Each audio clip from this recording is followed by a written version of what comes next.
Regardez la vie des diocèses avec la Mutuelle Saint-Martin, la mutuelle d'inspiration chrétienne qui fête ses 75 ans.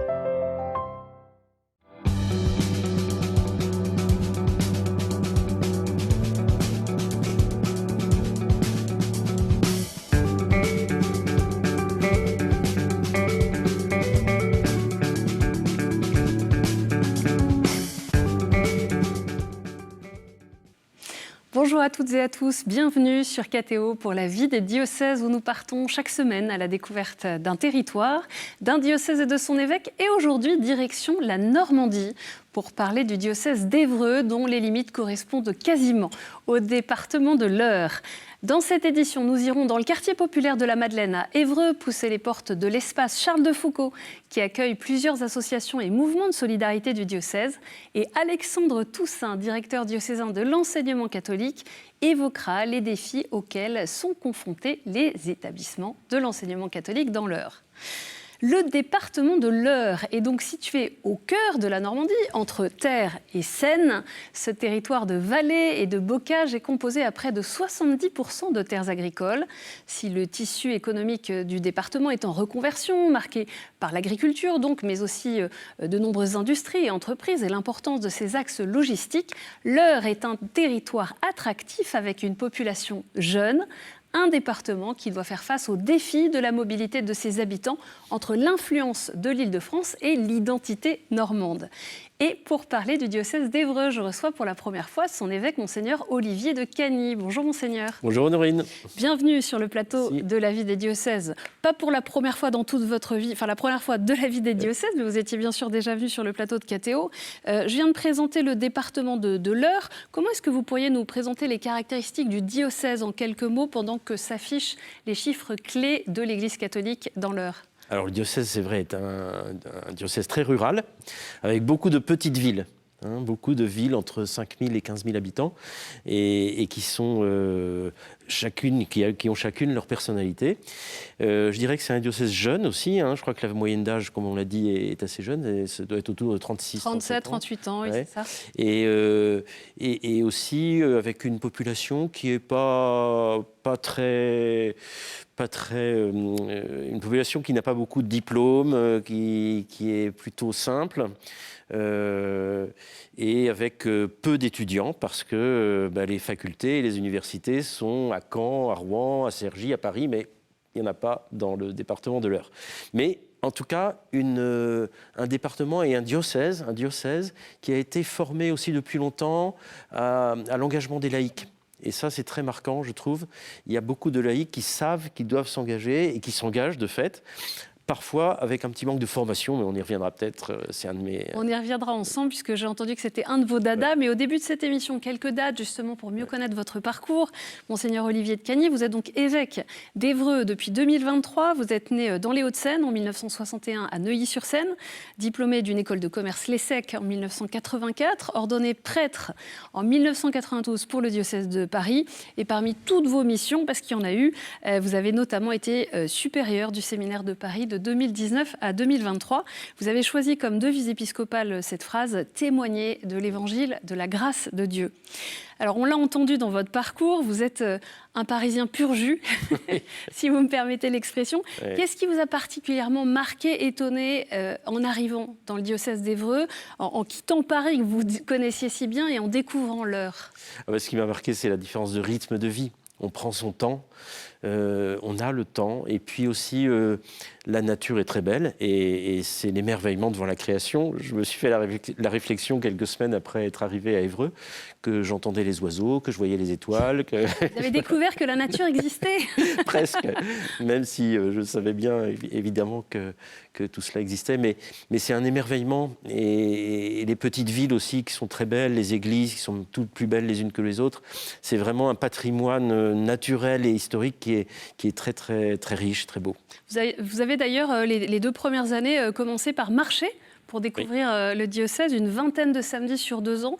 Qu'est-ce que cette marche, cette découverte avec les pieds vous a apporté dans cette découverte du diocèse ? eh ben, ça m'a permis de regarder les choses avec précision, de regarder les êtres humains, l'habitat, les paysages, les églises, mais aussi, surtout, de rencontrer des personnes. Et ça, je trouve qu'en marchant, on se parle très facilement, on va ensemble vers le même but, qui est en général une église ou un lieu de dévotion, etc. Et dans la marche, il y a une sorte de confiance qui s'installe. On a le temps, là aussi. Et puis au rythme de la marche, eh bien, on fait connaissance les uns avec les autres. Et ça m'a permis de connaître énormément de gens. Et puis aussi, à chaque village où on arrivait, d'être accueilli très souvent, la plupart du temps, par le maire, qui était tellement heureux que l'évêque vienne avec une centaine de personnes pour passer un temps dans son village et visiter l'église et puis avoir une célébration dans l'église, que ce soit les laudes, les vêpres, la messe ou un temps de prière. Et ça, c'est des éléments très forts de la connaissance mutuelle entre l'évêque et le peuple chrétien que j'ai pu ainsi vivre, quoi. Est-ce qu'il y a un peu comme un message central ou une expression qui résume le cœur de votre action, de votre vision comme évêque ? Alors, tout de suite, j'ai écrit une lettre pastorale qui était intitulée « Pour une fraternité missionnaire ». Ce n'est pas très original, hein. Je crois qu'il y a beaucoup d'évêques de France qui ont un peu les mêmes objectifs. Mais pour moi, la mission est première, c'est-à-dire qu'il faut qu'on annonce l'Évangile, il faut qu'on annonce le Christ au monde d'aujourd'hui. Mais ça ne peut se faire que si on témoigne en même temps que le Christ nous fait frères et sœurs les uns des autres, en lui, par lui. Et ça, cette fraternité missionnaire, elle doit exister pas seulement entre prêtres et avec les diacres, mais aussi entre prêtres et laïcs et entre tous les baptisés. Et même entre les baptisés et leurs voisins qui sont loin de l'église, qui sont en périphérie, qui ne connaissent pas encore et qui découvrent peut-être, grâce à la fraternité, qu'ils peuvent ressentir. Je vous propose d'aller dans un quartier prioritaire à Évreux, le quartier de la Madeleine, où se trouve l'espace Charles de Foucauld. Ce lieu accueille depuis 2020 plusieurs associations ou mouvements de solidarité du diocèse, notamment le Secours catholique, mais aussi l'association L'Étincelle qui aide à la réinsertion d'anciens détenus, ou encore la pastorale des migrants. C'est Ophélie Marien qui s'y est rendue pendant une matinée pour découvrir ce service de la charité.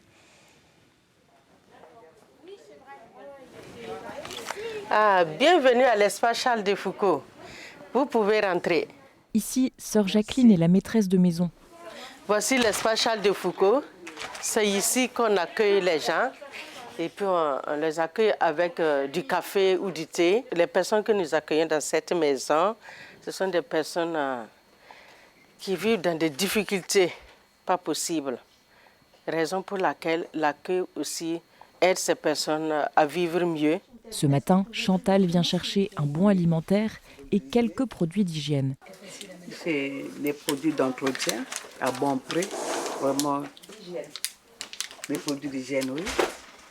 Ça nous soulage, c'est à bon prix, vraiment, ça nous aide. Dans une autre salle, Malice tient la permanence pour le service domiciliation du Secours catholique. Une aide importante pour les personnes qui n'ont pas de logement.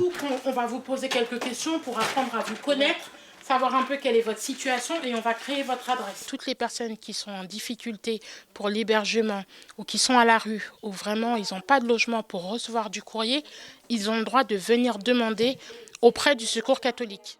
Au-delà de l'aide d'urgence, indispensable, des cours de français, d'anglais ou d'informatique, mais aussi des ateliers créatifs, sont proposés chaque jour. Moi, je suis bénévole, je viens une fois par semaine. Et il y a beaucoup de participants, hein. Et moi, je suis content, évidemment. On participe tous ici, on est des familles ici, vraiment, on accueille des gens ici, donc vraiment, je suis très content pour être ici au Secours catholique. Regarde. Isabelle, responsable du service charité du diocèse, est notamment chargée de créer du lien entre les différents acteurs de la solidarité. Une mission facilitée par sa présence au cœur de l'espace Charles de Foucauld. Le service diocésain de la charité, c'est un service transversal, parce que la charité, c'est le cœur de l'évangile, donc le cœur de toute action pastorale. Donc le fait qu'ici, ce soit un lieu défini, et on peut faire des actions ensemble avec d'autres, qui puissent être diffusées dans le diocèse, et ça permet de faire un début de synergie. Voilà. Pour les malades, les démunis, les opprimés, les vulnérables. La matinée s'achève avec un temps de prière pour la création auquel tous ceux qui le souhaitent peuvent participer.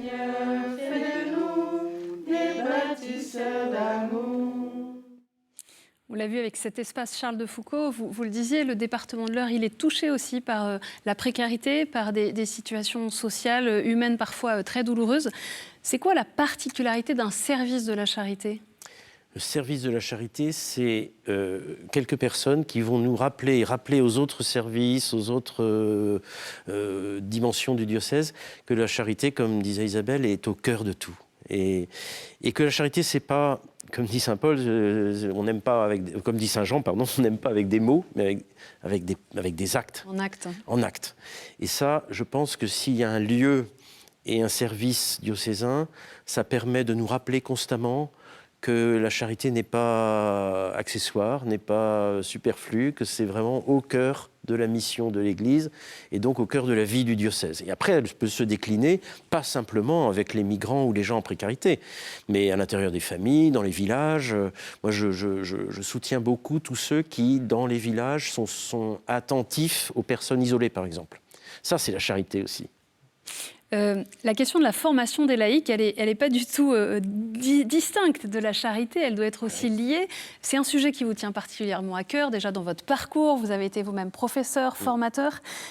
Comment est-ce que ça se déploie, comment est-ce que ça se vit dans le diocèse d'Évreux ? Alors, on a d'abord identifié un petit peu les besoins. Et de fait, lorsqu'on rencontre des personnes qui sont catéchistes ou qui accueillent des catéchumènes, puisqu'ils sont de plus en plus nombreux, et qui ne sont pas très assurés dans leur foi, c'est-à-dire sur le plan de la connaissance, du contenu de la foi, mais aussi de leur vie de foi, enfin, qui sont un petit peu hésitants. On sent qu'il y a besoin de se remettre devant le cœur du mystère, devant le cœur de la foi chrétienne, le Christ mort et ressuscité pour nous, le Christ vrai Dieu et vrai homme. On a besoin de s'attacher, de s'accrocher à cette vérité fondamentale pour ensuite en témoigner, pour aider d'autres personnes à cheminer vers le Christ et vers l'Église et vers les sacrements. Et donc, en identifiant ces besoins, on s'est aperçu qu'il y avait notamment 3 thèmes qui ont été déclinés la première année par des conférences qui ont été faites par le père Franck Souron, qui est venu nous aider pour cela, et qui avait comme sujet le péché et le salut, le Christ unique sauveur, et puis l'au-delà de la mort, enfin qu'est-ce qui se passe après la mort. Voilà, des sujets qui, au fond, traversent toutes les consciences humaines ou toutes les consciences chrétiennes et qui ont besoin d'être fortifiés par un enseignement, par un questionnement. Il ne s'agit pas de donner aux gens une formation universitaire. Parce que parfois on entend, on dit « moi je ne suis pas un intellectuel, moi j'ai la foi du charbonnier, il ne faut pas trop me compliquer les choses ». Oui. Alors, mais en fait c'est essentiel la formation. Oui, c'est essentiel. C'est essentiel de mettre des mots et des mots justes sur les vérités de la foi, même si on n'attend pas, évidemment, qu'on fasse une dissertation sur je ne sais pas trop quoi, et qui soit de type universitaire. C'est pas ça le but. On n'est pas forcément dans une dimension universitaire. Alors, il y a une faculté et il y a un institut à Caen et à Rouen, l'Institut normand des sciences religieuses, qui peut être utile aussi. Mais ce qu'on veut, c'est une formation diocésaine qui soit ancrée dans le réel de la vie du diocèse et qui permette à chacun, ça peut être aussi des grands-parents qui reçoivent leurs enfants pour les petites vacances scolaires et qui ont envie de dialoguer avec eux, répondre à leurs questions. Voilà, tout ça est important. Et donc, on s'est aperçu que dans ces petites formations qu'on proposait là, sur 3 thèmes, il y avait beaucoup de monde qui venait. Donc on a proposé maintenant un parcours, là aussi ça existe dans pas mal de diocèses, un parcours de disciples missionnaires. C'est un samedi tous les 15 jours, donc c'est 2 samedis par mois, c'est assez exigeant. Samedi de 10h à 16h30, quelque chose comme ça, mais qui permet de s'asseoir et de prendre le temps de lire la parole de Dieu, de lire des éléments de la tradition chrétienne et de poser des questions et de vérifier qu'on est un petit peu à l'aise avec toutes ces vérités. Monseigneur Olivier de Cagny, on va parler maintenant de l'enseignement catholique, puisqu'il y a environ 11 000 élèves qui sont scolarisés dans l'Eure dans ces établissements. Il y a 20 écoles primaires, 12 collèges et lycées, 3 unités de formation pour apprentis rattachées à des centres de formation normands et un lycée agricole. Et c'est Alexandre Toussaint, directeur diocésain de l'enseignement catholique, qui évoque pour nous les défis auxquels sont confrontés ces établissements entre baisse démographique et attractivité renouvelée grâce à la proximité géographique de Paris. Pour nos établissements scolaires, ce qu'on note dans le département de l'Eure et dans le diocèse d'Évreux, c'est une croissance, mais une croissance qui est en lien avec la baisse démographique. Donc pour la première année, depuis un certain nombre d'années, nous avons légèrement baissé, mais on parle d'une baisse qui est de moins d'1%. Et c'est une baisse qui est moins importante que les établissements publics. Ça montre donc que le département de l'Eure et le diocèse d'Évreux sont vraiment dans une dynamique de croissance, moi j'ai envie de le dire, d'espérance, de foi, de charité, avec un projet qui plaît aux familles. On a un projet où le personnalisme, enfin la personne est vraiment centrale dans notre projet, et ça c'est quelque chose qu'il faut peut-être qu'on redécouvre à frais nouveaux, avec un courage évangélique et des propositions pastorales qui permettent aux familles de savoir vraiment concrètement que nos établissements sont catholiques, j'ai envie de dire jusqu'au bout des ongles. Voilà. Ensuite, l'autre enjeu, c'est l'enjeu de la démographie. Comme on le sent bien sur le territoire, le diocèse d'Évreux, il est comme beaucoup d'autres territoires, marqué par cette singularité de la ruralité qui perd des enfants, qui perd des familles, et puis en même temps ces villes de proximité de Paris qui en gagnent, et qui en gagnent pas forcément toujours pour les bonnes raisons. On vient chercher un immobilier moins cher, un cadre de vie peut-être plus agréable, mais on ne vient pas forcément chercher l'établissement catholique. Donc pour nos établissements, il faut qu'on arrive à faire comprendre aux familles qui viennent chez nous qu'on a quelque chose de singulier à leur apporter, et à apporter pour leurs enfants.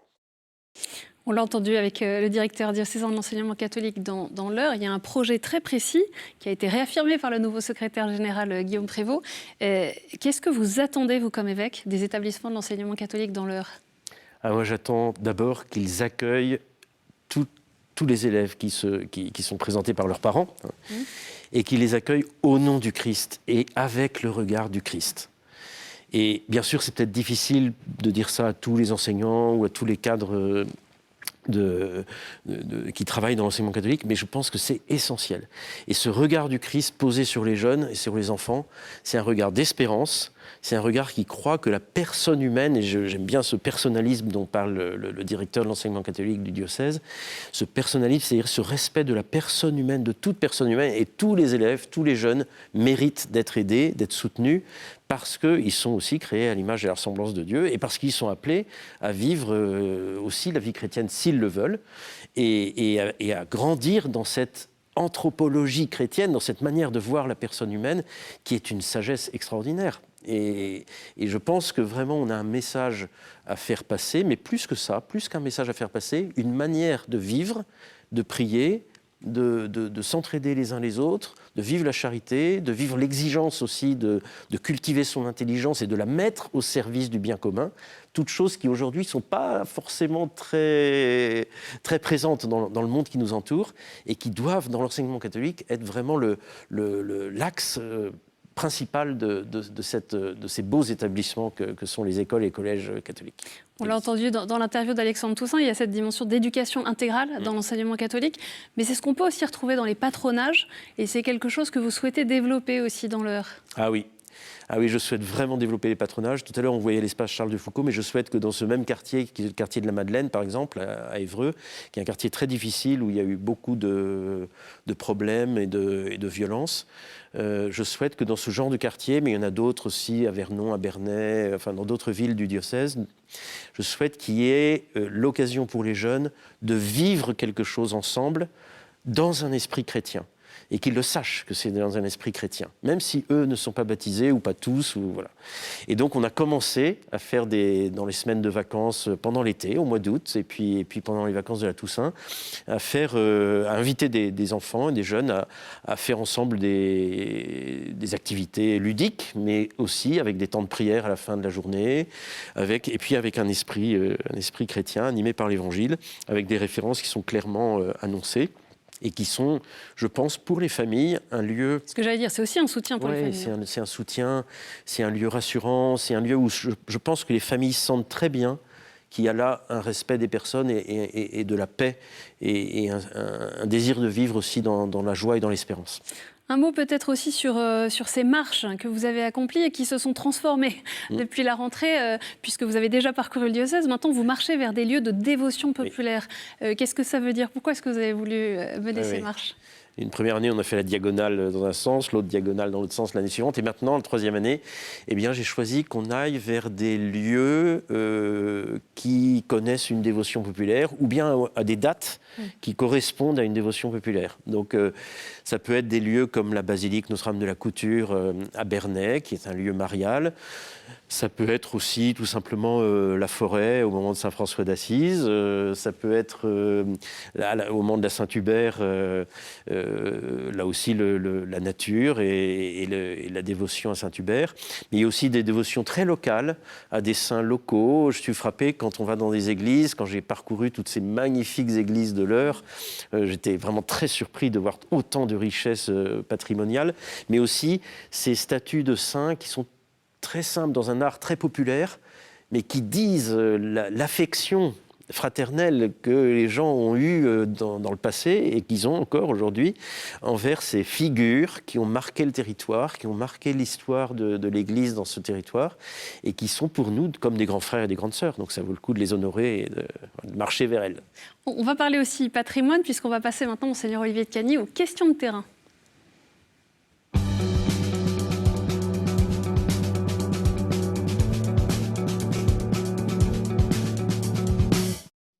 Je disais, on va parler patrimoine, puisque la première question, elle vient de Sébastien Pic, qui est adjoint au maire de la commune de Glisolles, dans le centre du département.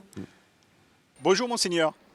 Au moment de l'incendie de Notre-Dame et lors de la rénovation qui a suivi, les Français ont montré leur attachement pour leur cathédrale et pour leurs églises. La préservation de la richesse patrimoniale de nos églises sur tout le territoire fait face à des enjeux financiers majeurs pour toutes les communes sur l'ensemble du territoire. Comment pourrions-nous mieux concilier valorisation patrimoniale et vocation spirituelle ? C'est une excellente question. Et je pense que déjà, l'attitude des gens, effectivement, même s'ils ont donné moins d'argent que pour Notre-Dame de Paris, l'attitude des gens que je rencontre est toujours bienveillante et avec le désir que ce patrimoine ne disparaisse pas.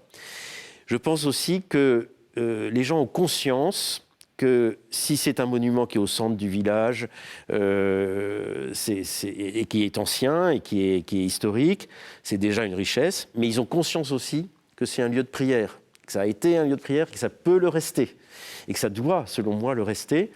Et je trouve que pour concilier cet aspect patrimonial et cet aspect spirituel, il faut qu'on organise, et j'invite beaucoup les gens à le faire, qu'on organise des moments de prière, tout simple, il n'y a pas besoin du prêtre.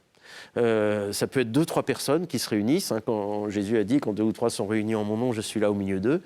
Et donc on peut se réunir dans l'église à des moments réguliers, on annonce cela, on annonce qu'on peut porter dans la prière les souffrances des uns et des autres, ou même de quelqu'un de la famille, voilà. On peut mettre un cahier, on peut prendre un temps d'adoration eucharistique, de partage de la parole de Dieu, de chapelet, de liturgie des heures. Enfin, c'est pas forcément la messe. On ne peut pas célébrer la messe, évidemment. On n'est pas assez de prêtres pour célébrer la messe avec 50 prêtres dans les 650 églises du diocèse, tous les dimanches. Mais on peut, et pas seulement le jour de la fête patronale, qui est une fois dans l'année, mais de façon régulière, ouvrir l'église. Alors, je sais bien, on m'a dit, quand il fait froid, l'hiver, c'est quand même un peu rude. Bon, mais à ce moment-là, on fait autrement. Mais on peut ouvrir l'église à des moments réguliers et faire un moment de prière, même si c'est un quart d'heure, une demi-heure. C'est connu et ça permet que l'église qui est au milieu du village, c'est pas simplement son plan au sol qui est important, même s'il a souvent la forme de la croix, mais c'est aussi le clocher, et le clocher qui pointe vers le ciel et qui nous entraîne tous à regarder aussi Dieu et ce qu'il fait pour nous. On a une autre question de Régine, qui fait partie de l'ordre des Vierges consacrées au sein du diocèse. Bonjour Monseigneur. Dans notre contexte actuel, comment l'Église peut-elle à la fois répondre aux attentes des catéchumènes, encourager les vocations religieuses, sacerdotales et diaconales et mobiliser pleinement les laïcs dans cet élan vocationnel ? C'est aussi un grand souci pour moi, les vocations, non seulement parce que je m'en suis beaucoup occupé dans mon diocèse précédent, mais parce que c'est vital. C'est vital pour la vie de l'Église qu'il y ait des personnes consacrées qui signifient par leur vie même, par leur personne, que Dieu est au cœur de la vie et que Dieu est présent à nos côtés et en nous. C'est vital, évidemment, pour les prêtres, pour que les sacrements et pour que le peuple chrétien soit guidé, soit orienté, soit nourri par la parole et par les sacrements. Donc, je pense qu'il faut bien sûr, prier pour les vocations, montrer un beau visage de la vocation sacerdotale, religieuse et de la vie consacrée en général, c'est-à-dire qu'il y ait des rencontres entre les jeunes et la vie consacrée, que les prêtres et les religieux puissent montrer un visage joyeux et courageux de leur vie. Et puis aussi, je pense, et ça on le dit moins, qu'il faut qu'on se rende compte que la vie chrétienne, c'est un désir d'être sauvé. Jésus est notre unique sauveur. Et donc, c'est une question de vie ou de mort, en fait. S'il n'y a pas de vocation consacrée, ça veut dire qu'on considère que le salut n'est pas si important que ça. Si on a besoin d'être sauvé, d'être pardonné, d'être consolé, d'être relevé de nos fautes, d'être guéri de notre mal intérieur, d'être renforcé, conforté dans l'espérance, on a besoin de prêtres. On a besoin de religieux et de religieuses. Et je pense que la vie religieuse aussi est très importante. Ce n'est pas seulement les prêtres et les diacres. Il y a les diacres aussi, il ne faut pas les oublier. Mais je pense que c'est aussi la conscience que notre vie vaut ce qu'elle est sous le regard de Dieu. Et la vie religieuse exprime cela.